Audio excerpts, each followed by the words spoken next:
A glistening thread woven into the illustrious fabric of our cultural heritage is yoga. From times immemorial, the science of yoga was handed down from master to disciple. Yoga in the broadest sense is the science and art of higher life. It is a disciplining of all our powers, physical, mental, moral and spiritual, with a view to a richer and fuller life. Yoga is therefore fivefold: Hatha Yoga, Raja Yoga, Bhakti Yoga, Karma Yoga and Jnana Yoga, according to the power taken up for culture. Here, however, we begin with examples of Hatha Yoga. Originally, some of the secrets of yoga were inscribed on leaves of palm. But with the perfection of printing, a vast literature on yoga came into being, and even the other nations of the world betook freely through their own tongues of its deep wisdom. Unfortunately, though, many still exploit the fair name of yoga. Eating glass is spectacular, and because of its unusualness readily passes as yoga.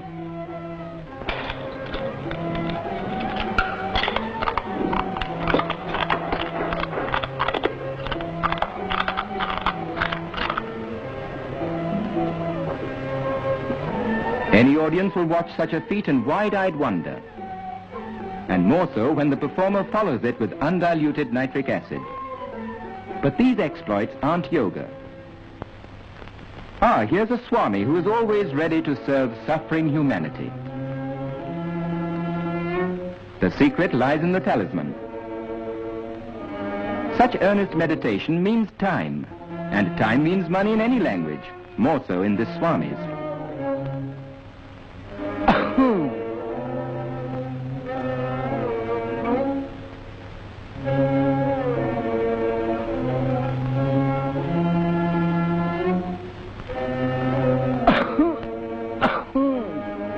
It takes all sorts to make a world, and such acts have done much to discredit yoga.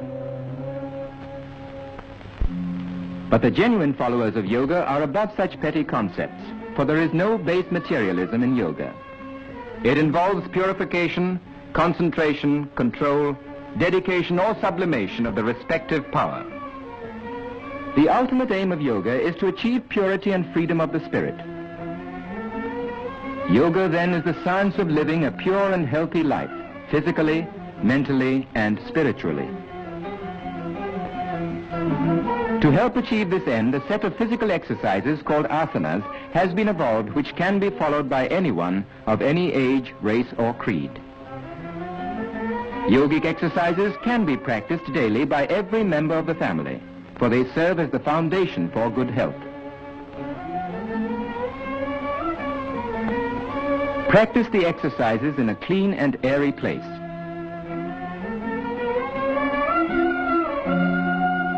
It's never too young to learn or to benefit from yoga. Here is a yoga institute in Bombay which still preserves the ancient traditions and caters to the needs of our countrymen. For the cure of specific ailments, one should seek guidance from an expert who will first carry out a detailed medical examination. Yogic asanas are divided into two principal groups, meditative and cultural.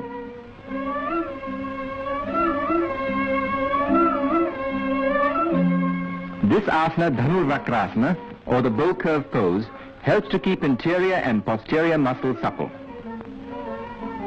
The average man uses only 1/3 of his lung capacity. The expert measures the patient's lung power with a pneumatometer, after which he will be given the proper asanas to develop the use of his lungs and diaphragm. Without the guiding hand of an expert, a knowledge of yogic exercises can be obtained from a book. But such reading should not be taken too literally, for such knowledge may boomerang. Our friend here seems to be sticking pretty close to the printed page. No apparatus or implements of any sort are required to perform asanas.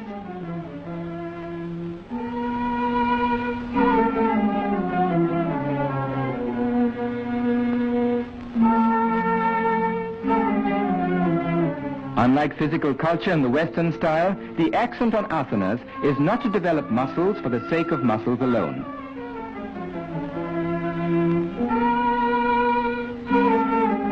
aim of yogic asanas is not bodily strength, but the development of the internal organs without any strain whatsoever. The yoga mudra, through compression, stimulates the abdominal organs, and through maximum stretch of the spine, it adjusts the vertebrae and increases spinal circulation.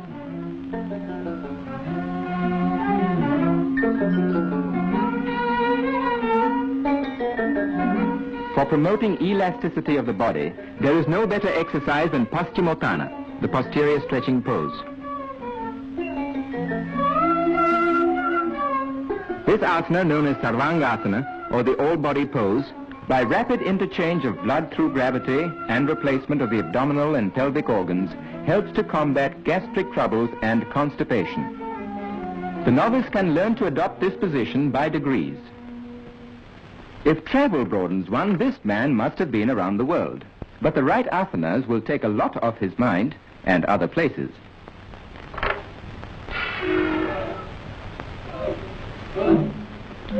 Even though of ancient origin, the daily practice of yogic exercises will benefit all who live in the modern world, no matter what profession we follow.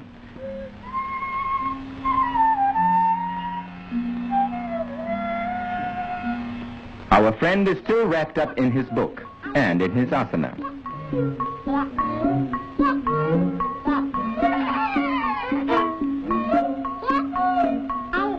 What he needs is a helping hand. Good, he has one to spare. Shirsasana, or the head-low posture, commonly called the topsy-turvy pose, is a form of head-low exercise that requires great skill and execution.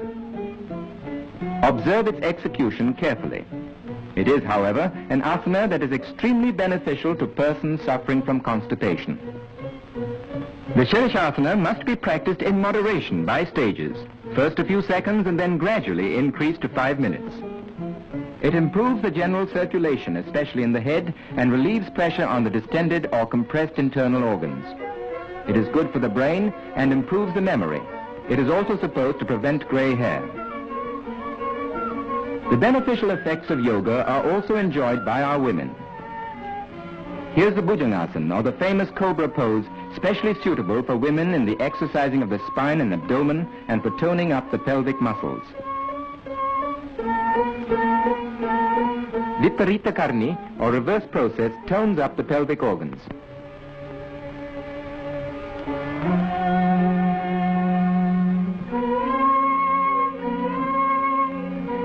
This exercise of Ardha Matsyendrasana is used as a lever for the lateral twists of the spine. It stimulates brain activity. Such is the success of yoga in the West that a famous ballet school in Europe has adopted many of the asanas as a part of its curriculum.